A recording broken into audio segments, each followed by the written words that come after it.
आपकी कामयाबी, आपके घर में सुख शांति और आपका स्वस्थ रहना आपको दुनिया की सारी खुशियां देता है।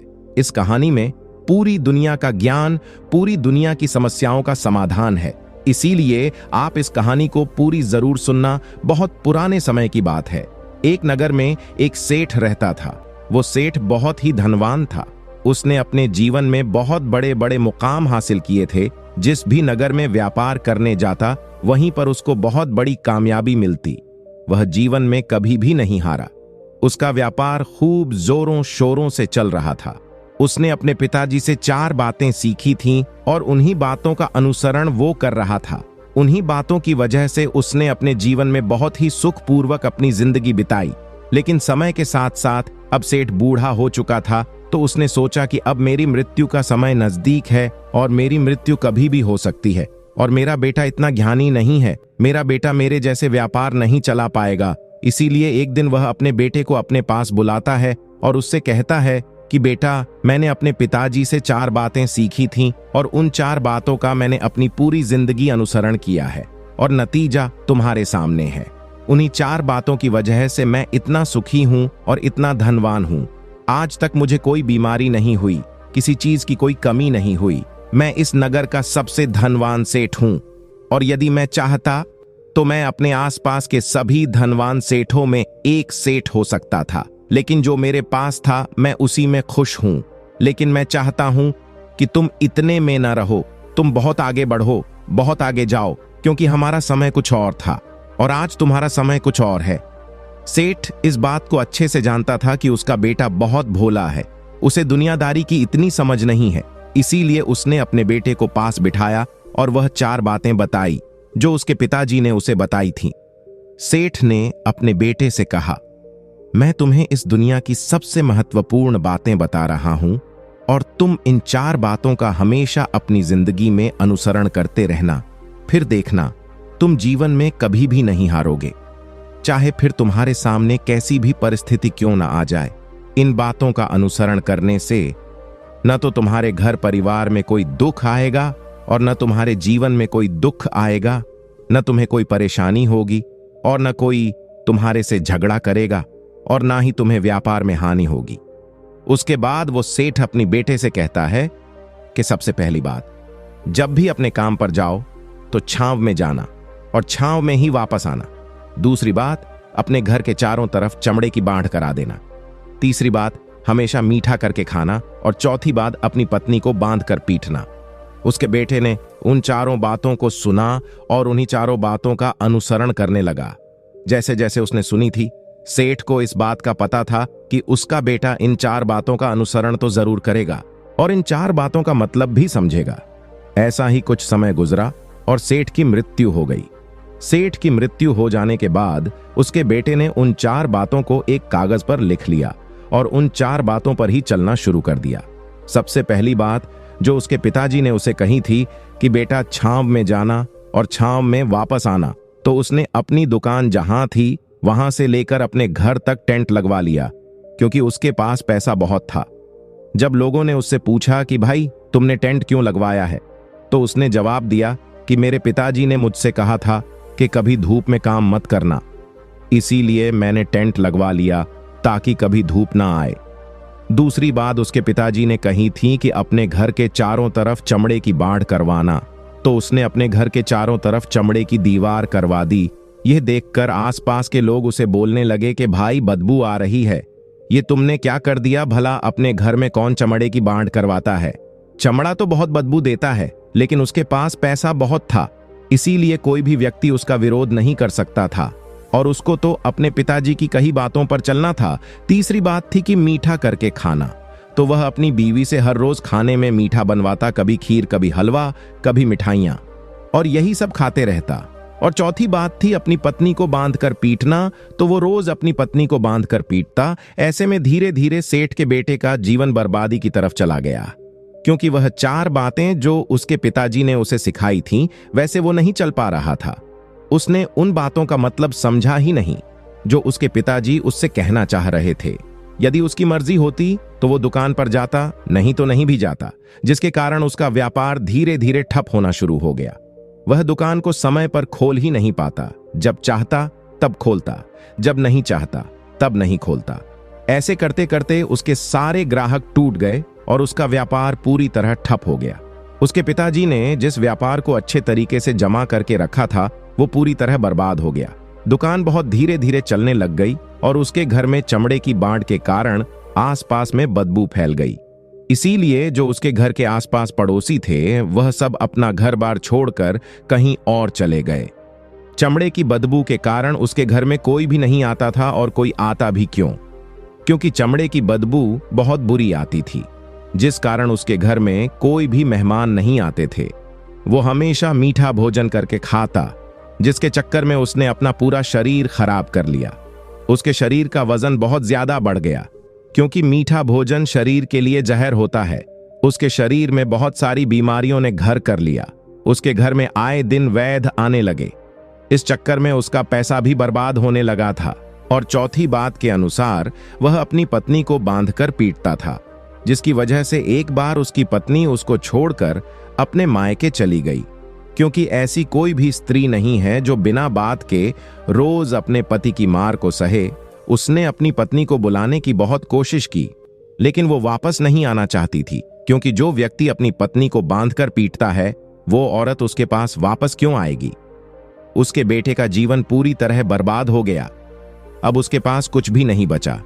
न तो उसके पास धन दौलत बची थी, न उसकी पत्नी रही, और न ही उसके कुछ रिश्तेदार रहे, और न ही उसका स्वास्थ्य ठीक रहा। इन सब को लेकर वह बहुत दुखी हो गया और कहने लगा कि मेरे पिताजी तो मुझे गलत बातें सिखाकर चले गए। आखिर उन्होंने मुझे गलत शिक्षा क्यों दी, जिससे मेरा पूरा जीवन बर्बाद हो गया? जबकि उन्होंने मुझसे कहा था कि मैंने यह बातें अपने पिताजी से सीखी है और इन्हीं से मेरा जीवन सुखपूर्वक बना है। भला इन 4 बातों पर चलकर कैसे जीवन सुखी रह सकता है? भला कोई पिता अपनी औलाद के साथ ऐसा कैसे कर सकता है? और मैंने भी बिना सोचे समझे मुक्तापूर्वक अपने पिताजी की बातें मान ली। ऐसे ही सोच सोचकर वह चिंतित होता रहता, परेशान रहता और अपने पिता को दोष देता रहता। फिर एक दिन वो अपनी जिंदगी से दुखी होकर एक साधु के पास गया, क्योंकि उसने उस साधु की प्रसिद्धि के बारे में सुन रखा था कि उसके पास सभी की समस्याओं का समाधान है। इसीलिए वो भी उनके पास जाता है और उनसे जाकर कहता है कि बाबा, अब तो बस आप ही सहारा है, आप मुझे बचा लीजिए, क्योंकि मेरी पूरी जिंदगी बर्बाद हो गई है और उसका कारण मेरे पिताजी हैं। मेरे पिताजी ने जो मुझसे कहा मैंने वही किया। मैंने हमेशा एक अच्छे बेटे होने का फर्ज निभाया और मैंने अपने पिताजी की हर बात मानी। लेकिन इसके बाद भी उन्होंने मुझे 4 गलत बातें सिखा दी और मैं पूरी जिंदगी उनका अनुसरण करता रहा, जिससे मैं आज पूरी तरह बर्बाद हो गया। आखिर मेरे पिताजी ने मेरे साथ ऐसा क्यों किया? ऐसा कहकर उस सेठ का बेटा फूट फूट कर रोने लगा। तभी साधु बाबा कहते हैं कि बेटा चुप हो जाओ और मुझे यह बताओ कि तुम्हारे पिताजी ने आखिर तुम्हें ऐसी कौन सी बातें बताई थीं जिससे तुम्हारा पूरा जीवन बर्बाद हो गया? इसके बाद वह सेठ का बेटा एक पर्ची निकालकर उस साधु को देता है, जिसमें उसने अपने पिता के द्वारा बताई गई बातों को लिख रखा था, और साधु बाबा से कहता है कि बाबा, इस पर्ची में वो 4 बातें लिखी हुई हैं। साधु बाबा जैसे ही पर्ची पर लिखी हुई बातों को पढ़ते हैं तो वो जोर जोर से हंसने लगते हैं। सेठ के बेटे से बोले कि तुम कितने बड़े मूर्ख हो, तुम्हारे पिताजी तो दुनिया का सारा ज्ञान तुम्हें देकर चले गए, लेकिन तुम ही उसे ठीक से समझ नहीं पाए। तुमने इन 4 बातों का मतलब ठीक से समझा ही नहीं। तुम्हारे पिताजी तो तुम्हारी परीक्षा ले रहे थे कि तुम समझ जाओगे, लेकिन तुम समझ नहीं पाए। यदि वो चाहते तो इसका मतलब तुम्हें बता भी सकते थे, लेकिन अगर तुम्हें वह मतलब बताकर चले जाते तो फिर तुम अपने जीवन में करते ही क्या? तुम्हें भी तो कुछ ज्ञान अर्जित करना चाहिए था। तुम्हें भी तो इन बातों का मतलब समझ लेना चाहिए था, लेकिन तुम नहीं समझे। अगर तुम्हें इन बातों का मतलब समझ नहीं आ रहा है तो तुम पहले ही किसी ज्ञानी व्यक्ति से इनके बारे में पूछ लेते। इन 4 बातों का मतलब वो नहीं है जो तुम समझ रहे हो। उसके बाद वह सेठ का बेटा कहता है, आप क्या कहना चाहते हैं साधु बाबा? आखिर इसमें क्या समझना है? इसमें साफ साफ दिखाई दे रहा है और जो इसमें लिखा है मैंने ठीक वैसा ही किया है। इसके बाद साधु बाबा कहते हैं, मेरी बात ध्यान से सुनो, मैं तुम्हें इन 4 बातों का मतलब सिखाता हूं। अभी भी तुम्हारे पास पूरा समय पड़ा है। अगर तुम अभी भी इन चारों बातों का मतलब समझ लोगे तो तुम अपनी खोई हुई दौलत को वापस कर लोगे, तुम अपने जीवन को सुखी बना सकते हो। उसके बाद वह साधु बाबा कहते हैं कि तुम्हारे पिताजी की पहली बात का मतलब था कि छांव में जाना और छांव में आना, कि जब सूर्य निकले तो उससे पहले ही तुम दुकान पर पहुंच जाना और सूर्य को अस्त होने के बाद ही घर आना, ताकि तुम पूरे दिन अपनी दुकान पर काम कर सको, क्योंकि जब तुम सारे दिन दुकान पर रहोगे तो दुकान का काम अच्छे से कर पाओगे। छांव में जाने का मतलब यही होता है, लेकिन तुमने तो अपनी दुकान से लेकर अपने घर तक ही टेंट लगवा लिया ताकि तुम छांव में जा सको। यही तो तुम्हारी बर्बादी का कारण है। साधु की बात सुनकर सेठ के बेटे को बात समझ आती है और वो जोर जोर से रोने लगता है और उनसे कहता है कि साधु बाबा, मैं कितना बड़ा मूर्ख था। मेरे पिताजी तो मुझे 4 हीरे देकर गए थे, लेकिन मेन हीरो को पत्थर समझता था। इसके बाद उस सेठ का बेटा कहता है कि साधु बाबा, दूसरी बात का क्या मतलब है, चमड़े की बाढ़ करवाना? और मैंने यही करवाई, आप मुझको इसका मतलब भी बताइए ना। इसके बाद वह साधु बाबा कहते हैं, चमड़े की बाढ़ कराने का मतलब है तुम्हारे घर में कुत्ता या बिल्ली पालना। जब तुम अपने घर में कुत्ता पाल लोगे तो वो तुम्हारे घर की चारों तरफ से रक्षा करेगा, ताकि तुम्हारी धन दौलत बची रहे, तुम्हारी धन दौलत के पास कोई चोर न घूमे। चमड़े की बाढ़ करवाने का मतलब ये नहीं है कि तुम सच में ही चमड़े की बाढ़ करवा दो, लेकिन तुमने तो इसका गलत मतलब निकाला और चमड़े की बाढ़ ही करवा दी, जिससे बदबू ही बदबू हो गई और सारे लोग तुमसे दूर भागने लगे। अब न तो तुम्हारे घर में कोई आता है और ना ही तुम्हारे आसपास के पड़ोसी बचे हैं, ना कोई रिश्तेदार बचा है, इसीलिए तुम बर्बादी की तरफ चले गए।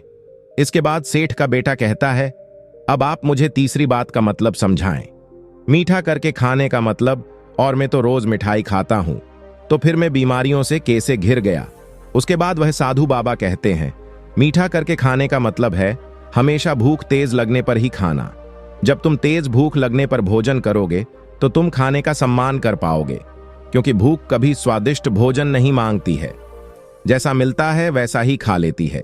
जब इंसान को भूख लगती है तो उसको उस समय अच्छे अच्छे पकवान नहीं दिखते हैं, वो नहीं चाहिए होते हैं।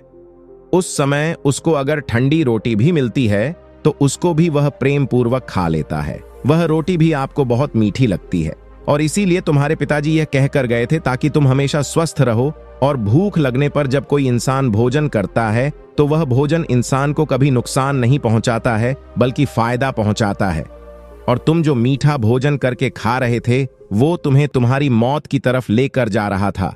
तुम्हें देखकर साफ जाहिर होता है कि तुम कितना खाते हो और क्या खाते हो, क्योंकि जब हम बिना भूख के भोजन करते हैं तो हमारे शरीर को फायदा नहीं होता है, बल्कि नुकसान हो जाता है। और जब शरीर को भोजन की आवश्यकता होती है तभी हम भोजन करते हैं, और उससे हमारा शरीर निरोगी बनता है और कभी भी बीमारियां हमारे पास भी नहीं आती हैं। और मीठा खाना ही तुम्हारी तीसरी गलती थी। इसके बाद साधु कहते हैं कि तुमने चौथी गलती भी की होगी, तुमने अपनी पत्नी को बांधकर पीटा होगा।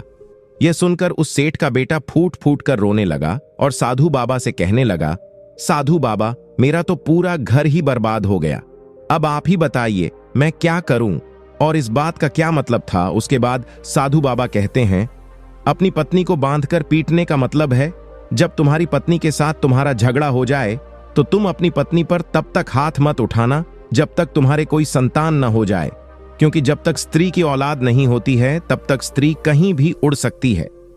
जब एक स्त्री की औलाद हो जाती है तो वह अपने रिश्तों में बंध जाती है।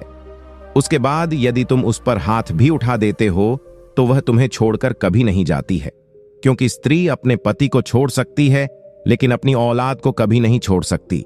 इसीलिए तुम्हारे पिताजी यही कहना चाहते थे। इसका मतलब यह नहीं था कि तुम अपनी पत्नी पर हाथ उठाओ। कोई भी इंसान तुमसे जुड़ा हो, यदि वह तुम्हारे साथ गलत कर रहा है तो उसको खुद से बांधने की कोशिश करो। उसे इस तरह से बांधो ताकि वो तुम्हारा कोई भी नुकसान न पहुंचा सके, वह तुम्हारे साथ कुछ भी गलत न कर सके। और हमारे रिश्तों पर भी यही बात लागू होती है कि रिश्ते जब तक बनते नहीं है तब तक हर रिश्ते के साथ अच्छे से पेश आना चाहिए, क्योंकि जब रिश्ता अच्छे से बन जाता है और फिर हम उसके साथ अच्छे से पेश न आए तो भी रिश्ता नहीं टूटता है। लेकिन तुमने अपनी जिंदगी की सबसे बड़ी गलती की है कि तुमने अपनी पत्नी को बांधकर पीटा। इसी वजह से तुम्हारी पत्नी तुम्हें छोड़कर चली गई यदि तुम आज से ही अपने पिता की बताई हुई इन 4 बातों का अनुसरण करते हो तो तुम वापस से अपने जीवन में वो सब कुछ पा सकते हो जो तुमने खो दिया है। ये 4 बातें हमारे जीवन की पूरी परेशानियों का समाधान है। तुम किसी भी तरह से इनको देख सकते हो। यदि तुम्हें कामयाबी चाहिए तो तुम्हें बहुत मेहनत करनी पड़ती है। सूर्य निकलने से पहले तुम्हें अपने घर से निकलना होता है और हमेशा तुम्हें चौकन्ना रहना होता है ताकि तुम्हारी धन दौलत को कोई तुमसे छीन ना ले, तुम्हारे रिश्तों को कोई ठेस न पहुंचा सके, और हमेशा अच्छा भोजन करना ताकि तुम स्वस्थ रह सको। और जितनी तुम्हें सांसें मिली हैं उसको तुम खुशी खुशी से जी को सभी रिश्तों को बांध कर रखना। कभी उन्हें खुला मत छोड़ना। खुला छोड़ने पर रिश्ते हाथ से निकल जाते हैं। इन 4 बातों का अनुसरण करके तुम वापस अपनी शान ओ शौकत हासिल कर सकते हो, वापस अपने व्यापार को बढ़ा सकते हो।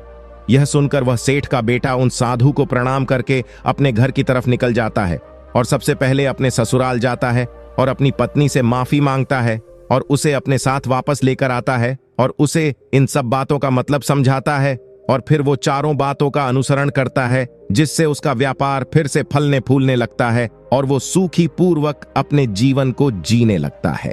तो दोस्तों, कैसी लगी आपको ये कहानी पसंद आई हो तो कमेंट बॉक्स में जरूर बताएं और चैनल को सब्सक्राइब करना ना भूलें। तो चलिए मिलते हैं अगली कहानी में।